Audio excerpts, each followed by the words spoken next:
Greece and the Eurozone aren't the only issues we need to be looking at, because we are now looking at the global economy nearing critical levels. You came here for the truth, so let me unveil that for you. Let's get into this. Out of USA Today, the economy grew more slowly than expected in the fourth quarter as government spending fell sharply and business investment pulled back. So just want to talk about the senseless mainstream media and their propaganda. Investment pulled back. They are suggesting, and this is true in part, that the strong dollar is sort of pushing away some of their business. And this is, as I said, very accurate for many instances. But if you just had laws and if you had regulations and tax incentives for businesses, small businesses that is, you would have a situation where we could have growth. But of course, that is not taking place. And they're talking about the government spending that fell sharply. I'll get into that in a moment. GDP expanded at a seasonally adjusted rate of 2.6% in the 3 months, and slowing sharply from a robust 5% pace in the third quarter.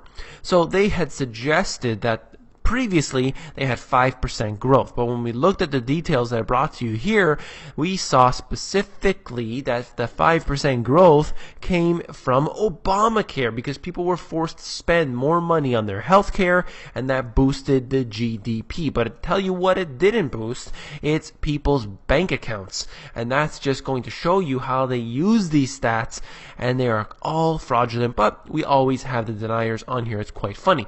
So when we have this government spending, you need to realize that the government doesn't get its money from thin air, or at least it shouldn't. It's getting it from the taxpayer, and that's the reason why we have such a big issue, because you keep siphoning more wealth away from them, and you're using it to boost up your GDP numbers in any way possible.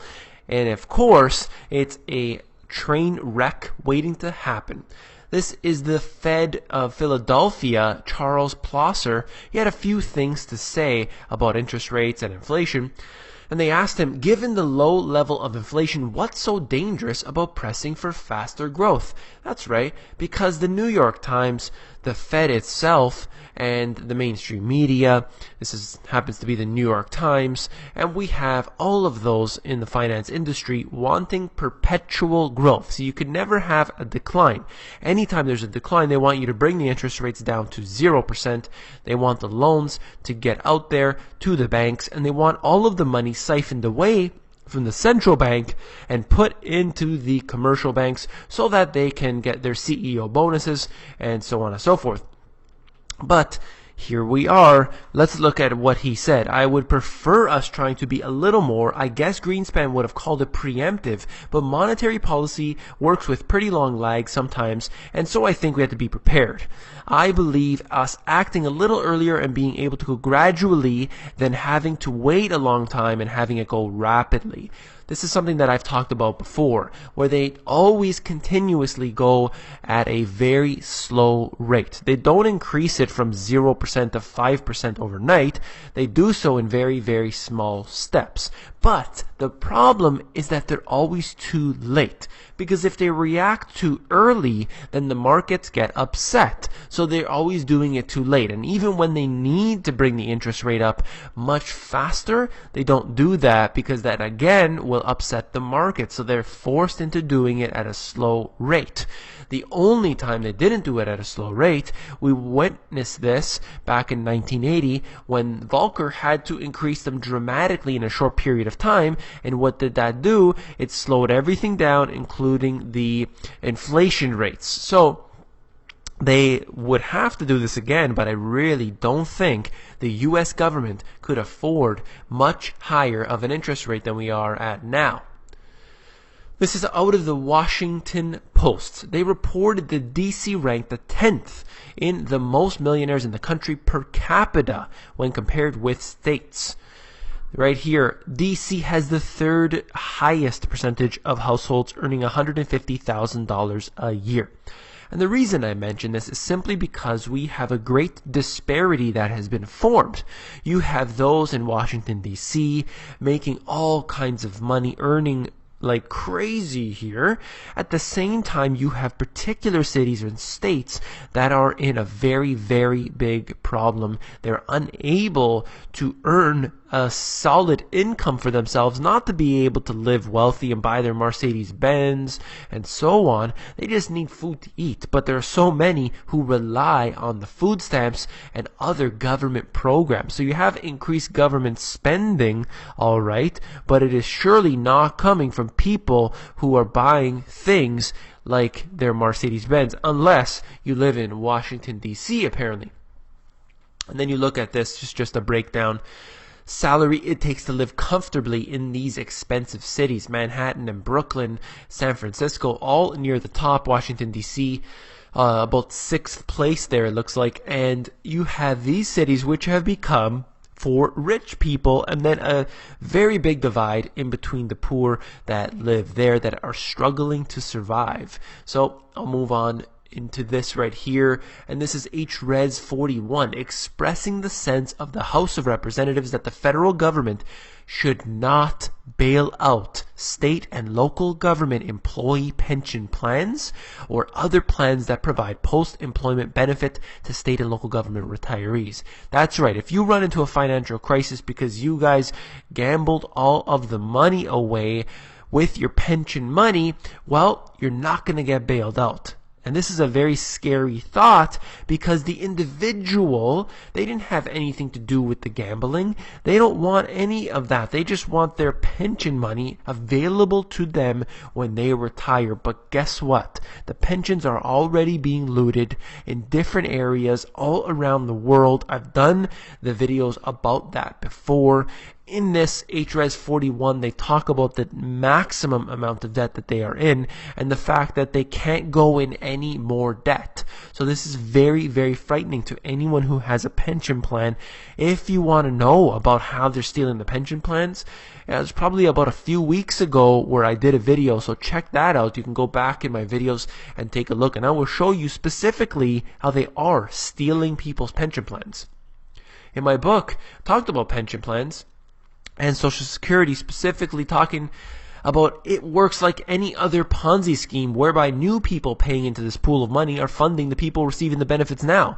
As long as the money flows in, the system can theoretically continue. But when you have increased interest rates on the government, when you have more debt, you cannot sustain this system. It doesn't work. You need more young people paying into the system for those retirees. Very, very, very big problem. Eurozone officials are increasingly worried that Greece's brinksmanship over its bailout will plunge the country into financial chaos after its finance minister said on Sunday that it would take up to 4 months to agree to a new contract with creditors. But at the end of the month, Greece's bailout of 172 billion euro is expiring. So how exactly are they going to make up the shortfall? Well, you can expect that somebody else is going to be there to stick out their hand and bail them out. That's what's going to have to happen, or they're going to be in crisis mode rapidly. What happened initially to really put a damper onto Greece, that was the credit default swaps. So let's keep an eye on those, particularly if they start taking effect yet again around the world.